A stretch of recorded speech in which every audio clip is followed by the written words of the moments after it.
After record numbers of storms, floods, and wildfires, now more than ever, we should be prepared for the event of a disaster.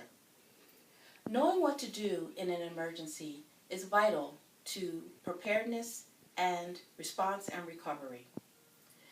Making a difference when you're prepared can mean life, death, and being timely in your preparedness is key.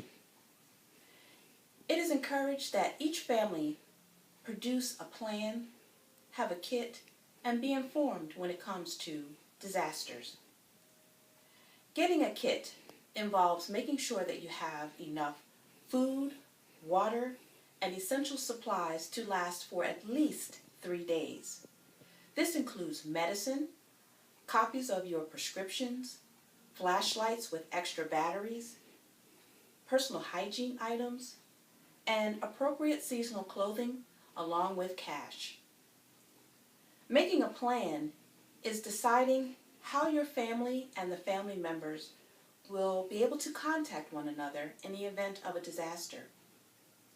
Where will you go if a disaster occurs? How will you communicate with each other in the event of a disaster? You need to establish an out-of-town contact, someone who is away from a disaster or an event who will be able to have accountability for all of your family members affected by an event. Staying informed is key as well. Learning about the disasters that affect your community is a first start in being informed. If you're susceptible to tornadoes or flooding, it's important to know these types of things so that you can prepare, have a kit, and be informed. Disasters are not just natural, but man-made as well. And so being prepared for the various types of disasters is important. So the 3 steps that you should do to prepare for disasters is to make a kit. Consider your personal and family's critical needs. Get a plan. Remember those folks who may have accessibility needs and the younger family members. And make sure you practice the plan with your family members and communicate it. And be informed.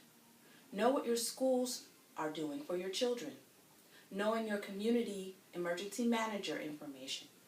And knowing how to communicate back and forth between the folks in your community and your family. These are just a few steps that you can use to be prepared in the event of a disaster. You can find additional support at websites like ready.gov. They will have additional information and lists that will help you do those 3 steps. So remember, get a kit, make a plan, and be informed.